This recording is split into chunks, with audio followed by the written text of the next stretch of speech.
I'm Elizabeth Gearhart. I'm here with Marcella Giancarelli and Bertha Robinson. And Marcella's going to be leading a conversation about Bertha's business. But first, I want to ask you, what does the word blind spot mean to you? Marcella? I'd like to hear how Bertha describes to us how you take a blind spot and turn it into a vision. Awesome. That's a great question. I haven't really been asked that way, and I think there's a lot of great value in there and nuggets for us, because 88% of what we do on a daily basis is based on previous training, previous information, early on training. And when we take that 88% and now look at what we do on a daily basis, we tie our shoes, we make our coffee, we make our tea, we drive our cars, and we're doing this really unconsciously. And that is really what a blind spot is. And as individuals, as business owners, we can uncover those blind spots by looking at what it is that we do and having really a strategic plan, a goal in mind, so that we can go after what is being uncovered.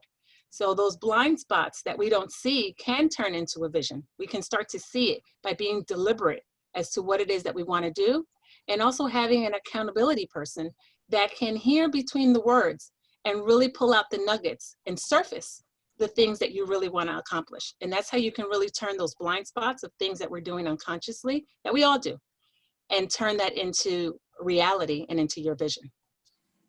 Great question. So you brought up that you're a business coach and also a consultant. Mm-hmm. Yes. And as a business coach, I do exactly like we were saying before. I help the business owner, the leader, the visionary leader, really do what it is that they want to do, help them do what they want to do by professional and personal development. So a coach, because I get asked the question a lot, what's the difference between a business coach and a consultant? The coach is the person that really helps develop the individual. We really go in and help you we ask the questions. We're not going to tell you what to do. We're going to ask the questions that you can probe and that you can find those nuggets within. And then a consultant is a problem solver. So we may look at, as a business owner, what is your strategic plan? We look at your strategy. We look at your structure. We look at your process, the way that you reward your internal customer, your employees and your teammates, your tribe, and then how that affects customer loyalty. And we look at those 5 points overall. And as a consultant, I can help you achieve results. And as a coach, I can help you achieve personal and business results by getting to those improved results through a process. Very nice. One of the items on your profile that stood out for me was the part about positivity. Could you share some more information with us about that? Yes, and that's critical. That really is. And in this formula that I talked about, the improved results formula, you start by looking at what are your dreams? What are your goals? And where is it that I'd like to be? Back to the vision. Where do you see yourself? And then we work our way backwards. You have to have a positive behavior change. So what is it that you're doing today that you need to change so that you can get to those new doors, have those new adventures, have those new contracts, the new clients, whatever it is that's new. And then you have to look at your goals. We all know about the criterion, the SMART criterion. So they have to be specific goals, measurable, attainable, realistically high, and time bound. So you have to have a timestamp. And what we do in my business, in our firm, we also add why SMART. They have to be written, they have to be harmonious, and they have to be yours. But then the critical piece to the positive behavior change, the goals, is the ASK, A-S-K. The S and the K stand for your skills and your knowledge, and the A is the big A, it's a positive attitude. If you don't have a positive attitude, you really won't be able to move forward. Change happens glacially. It doesn't happen overnight. So when you're talking about working with a coach, and in some cases even working with a consultant, you're going to move the needle over time. And the more you do something, it's called spaced repetition, the better you get at it. So again, remember, we're trying to uncover these blind spots that we all have, that 88% where we all do things subconsciously, all the time. So it takes a while to really turn this ship around. So as you're doing this over time, you're really now getting these new habits. positive thinking, positive behavior change. And as you shape the positive change in your life, you're going to change the realistic part of your life, the tangible things. So when you change your attitude and you have a positive behavior change, you're automatically going to change your environment for the better. And that's difficult in an environment where there may be a lot of negative around you. So that's why you have to have a behavior change, sometimes an environment change. Maybe peers and neighbors and family. You have to start to read things that are different, start to listen to things that are different. But I think the hardest part I found for my clients is the self-talk. And this could be, you know, the very successful business owner who may be finding themselves now in a very difficult situation as we're in today in the world. What do I do now? How do I change? How do I save my organization? Am I qualified? Can I do it? Instead of asking yourselves the questions in the negative, ask yourself the question in the positive. When will I do it? Who will help me? Who are my colleagues? And really turn those questions and then into answers by turning it into a strategy. So a positive behavior change and a positive attitude are really essential and critical to making a positive change and getting to those results. But it's a practice. It's every day. And I'm not saying that you're going to be happy all the time, because that's not the reality. You are going to be affected by your environment. You are going to be affected by things. But having some strong resiliency, that elasticity of bouncing back and going into a new habit, a practice. What I use in my practice and with my clients are affirmations. And I had a conversation with a business owner recently, an attorney, and she says, you know, I really like those kooky things, but my business partner doesn't believe in that. And I said to her, as a coach, what's kooky? Let me probe a little bit more. Why do you call it kooky? And she says, oh, because everyone around me thinks that metaphysical and that thinking and the mind work really doesn't exist. And I said, you know, that's interesting, because we don't see it doesn't mean that it doesn't exist. Is that a blind spot? Say that again? Is that a blind spot? That's a blind spot. So because you don't see it doesn't mean it doesn't exist. It's there. So now how do you uncover it? So really working on that, it takes some time, but affirmations help you, because there is a science in terms of changing your mindset and changing how you see things by really training it. So affirmations, I will do this. I am successful. We will make this happen, and keeping it on the eye, keeping it on yourself, keeping it positive, and making sure that it's something that's going to move you forward and it's in alignment with your goals. So I could talk about positivity all day. It's really critical for change and success. Well, and that's really true, because there have been studies that show that different neurons in your brain fire. And so depending on what your thoughts are, those are the neurons that you're using in your brain. So you can strengthen the good ones or you can strengthen the bad ones. Absolutely. Absolutely. And I can't recall the author now, unfortunately, and she's done such fantastic work. She worked with the Rich Dad, Poor Dad author. Mm-hmm. And she said, when you worry about the things you don't want, she said it's called, worry is praying for the things you don't want to happen. I thought that was great. Yeah. Praying for the things you don't want to happen is worry. And really, if you flip that around, just consciously think on the things you do want to happen. So as you said, those neurons firing, Elizabeth, is important, because now they're firing towards your goal, or they're firing to just keep you in place. And business owners find, and leaders find themselves, you know, let me just throw all these things out there and see what sticks, see what works, as opposed to being really focused and honed in on what I want to do and why. The why is what's at the bottom. You know, it's what's under the surface. And the what is what's under the surface. The why is at the surface, and the how is at the top. So if you think of it in terms of a picture of a glacier, at the very top of the glacier is how, you know, I like to behave, how I like to engage. It's what's easy for me. And sometimes it's what makes you successful, and sometimes it's the blind spots that keep you back. Then when you bring it to the middle of the glacier, almost at the water level, it's why, it's your values. And then what's really dug underneath the surface is the what. And that's the difficult work. And that's why I say it takes some time and change is glacially dynamic. So it moves over time. The harder you work, you know, the sooner you'll see some change, but it's consistency.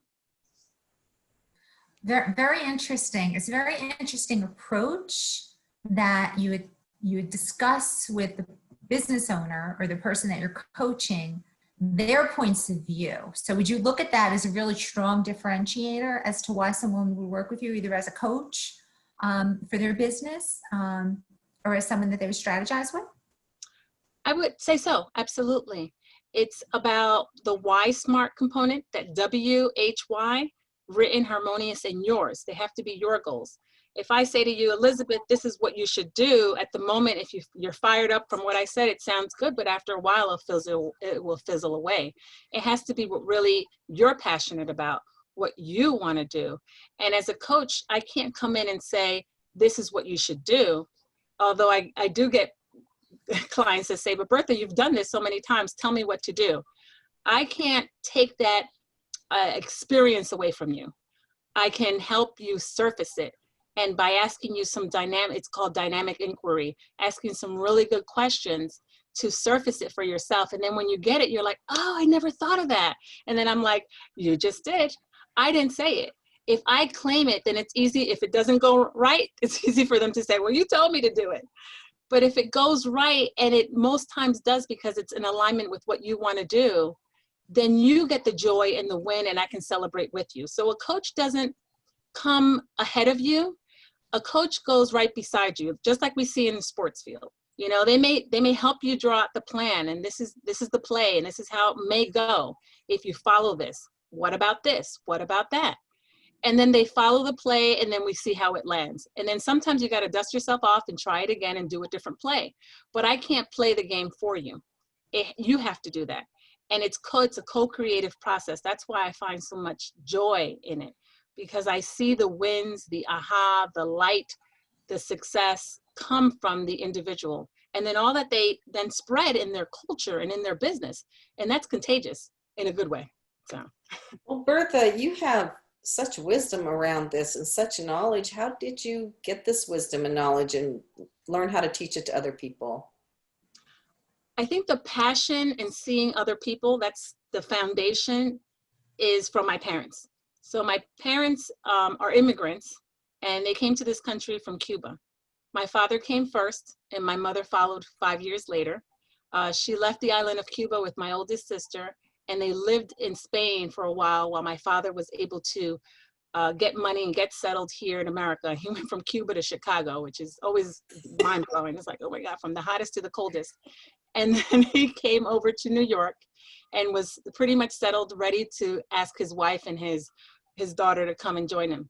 And years later, my brother was born, and I was born, and just seeing their work ethic and their passion and their love for others, that was infused in me. Fast forward, I had an almost 19-year corporate career. So I worked with team building, and I provided data and information and really innovation for top leaders in the telecommunications space. And then when I ended up leaving the company, and there was going to be an impact, a change to the company, they decided that they were going to make some changes. And I raised my hand and I said, you know, I think this is time. I let my VP know, my direct report know, and said, I think this is time for me. And they said, are you sure? And I said, I think so. I'm going to pray on it. I'm going to think about it. I'm going to talk to my husband about it. In the morning, you'll get an email either way. And for sure, that following day, I sent an email. I said, this has been a great ride. I've learned so much. I have a really great toolbox that I'm going to use. And we separated. So November 30th, 2015 was my last day in corporate America. December 1st, 2015, I was like, now what? So I went through an outplacement agency, and you get information on how to fill out resumes and to do all this that I hadn't done in almost 19 years. I said, I don't know if I want to do that. I had talked to my husband about doing something as a legacy. How can I make an impact for my children and for my community? And I said, I think I want to start my own business, but I wasn't sure what. They came in and they talked about franchises, and a woman came in and spoke about business consultancy. And I said, a business consultancy? That's interesting. And I said, is it a franchise? And she said, it's not. It's a model where you would be part of a network. So I'm in business for myself, Elizabeth, but not by myself. So I'm supported by an affiliate team of international coaches and consultants who have been there and done that, and some of them are my own coaches, because a coach needs a coach. Mm-hmm. And we have 3 annual or 3 yearly professional development sessions where we go in and we dive into our industry and how can we help people better. And that has really sharpened the saw a lot for me, being around people who are for sure positive, who love people and want to see people successful. And that has helped me build my business over the last 5 years. It's a referral source. It's a help where if we have a large contract, we can come in together. So I am really blessed and grateful for the network that I'm in and for all that I've learned and all that I've had from my parents, through my family, and through my fellow coaches and consultants. That's pretty strong. So I think having all that interaction, being able to bounce ideas off of each other probably helps you be a phenomenal coach and consultant. So who are your typical clients? So I have 3 sweet spots, I call them, 3 verticals. I like to work with nonprofits that have or that need help with their board alignment. May not have a new strategic plan, may have some emerging leaders on their board, need a plan for onboarding and how to identify a person for that role. I also love youth leadership. So I have a Rising Stars program where I can collaborate with school districts or summer camps, and I help build, that's from the middle school through the end of high school years. And we identify children that are struggling somewhat in terms of maybe finding their who they are and what they want to do and how they want to give back. And we help them shape their leadership path. And really, again, it's coaching. So they're shaping that and showing us throughout this process is really rewarding. And then small business owners that have teams of no more than 500 employees or less. So I don't look at revenue necessarily. I look at people because I have a people-centered firm. So it's a people-centered approach. And I want to see how you are displaying your culture, your vision and mission. Is it communicated? How are you valuing and really respecting and rewarding your internal customer? Because without the people in your organizations, you really can't move forward. And right now, I know that there are businesses and clients of mine that are really struggling with the remote workforce and how to let go and really let them lead and show them that they can do this. So a lot of that has to do with culture and some, emotional intelligence. And so it's a lot of great work. So I love what I do. So those are the 3: small business owners with teams, and I can work with solopreneurs that are trying to scale. They have to be really ready to scale, serious, energetic, and visionary. And visionary goes back to the blind spot question. Trying to see where do they want to be. Even in this pandemic, you can't really necessarily plan like we used to quarterly. So you plan in smaller segments, 30 to 60 days, then check again, 30 to 60 days and check again. But vision, we do a data inventory, and really we call it a dream inventory, where you just dump all that you have in your brain where you want to be. And then we formalize that into goal categories and then shore that up and strengthen it into a real good concrete goal. And the goal of a coach is to get activity. The goal of the coach is to get action. I want you to move towards that goal. So no matter what those 3 verticals may be, I'm in my sweet spot. I love helping them. I have a little bit more of a question because I actually loved your different approach with the internal customer, how you relate to your employees, because that's really a key driver. Could you elaborate a little more on that? Yes, that's the space that comes from my corporate world. We really worked a lot on that internal customer and letting them know that your view, your voice matters. It's so important that you know that where you're going and how you're getting there. It's great as the leader, but then it's so critical that your team knows, that it goes all the way through your organization, that they know where it is that you want to go, and then stop for a moment and get feedback. So I also offer assessments at times, individual assessments. I do something called the Advanced Insights, where traditionally, I think most people know the DISC. The DISC, the values and the attribute index, and it gives you what their values are, masters and blind spots, and then again, how they prefer to communicate. But then I also offer something that's called a dialogue. And that dialogue is where your teams can give you feedback as to where they see the organization. yes, I'm being heard. No, I'm not. It will give you answers as to your attrition and your retention issues or problems or successes. So it tells the story exactly as it is because you're hearing it from your internal customer, and that's what they are. You have to serve them because serving and helping them is going to get you to your external customer and your clientele base. Yeah. Excellent. So how do people find you? Oh, I'm found at star1professional.com. So we're Star One Professional Services. You can also reach me by emailing me at bertha@star1professional.com. On my website at the very top, I welcome anyone who'd like to have a conversation. I have a complimentary strategy assessment where we can meet and talk and just hear. I'd love to hear what your dreams, your ideas, your goals are, and any obstacles and blocks. We can uncover those and talk about that as well. So star1professional.com, bertha@star1professional.com is my email, or call me at 732-705-5060. And then all my social media out there as well. So we can connect on LinkedIn and Twitter and on my business Facebook page. And I'm assuming that you work with people all over the country at the very least, maybe even other countries. Interesting. I have, during this pandemic, as I've been talking to peers, colleagues, and clients, they're saying, new things are being uncovered that I hadn't thought about before. Because of the situation and the position that we're in, we have a different reference point, right? So now we can see things differently than we did before because we were just focused on something different. So now it's thinking, why not go international? It's an opportunity. I am bilingual, so I can also facilitate in Spanish for any business owners that may need that as well. Again, a blessing and something that I carried on from my parents. So.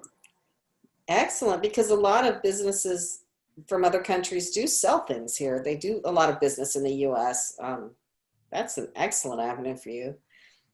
So great. So exciting times. There's so much opportunity for all of us if we just open up our eyes, stop for a minute, and see what it is that we want to do.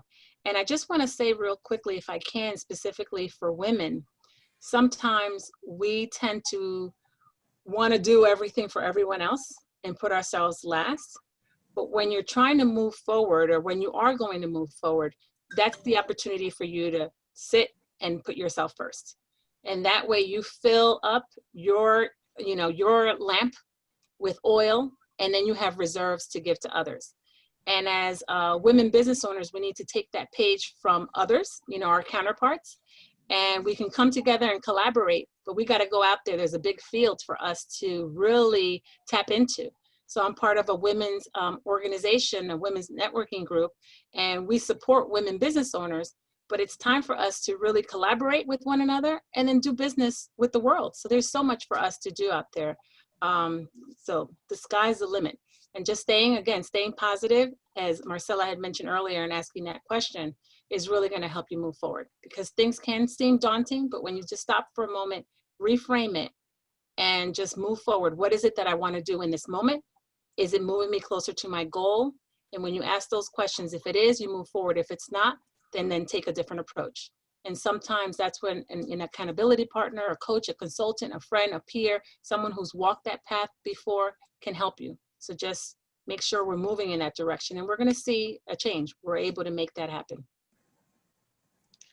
There's just one more thing I forgot to mention, and I think it bears mentioning, is that part of my affiliation with my Trusted Advisors Network is that I get a professional development myself, and I go through certification and training. So I have certification in the assessments, and I have a coaching certification through our coaching academy.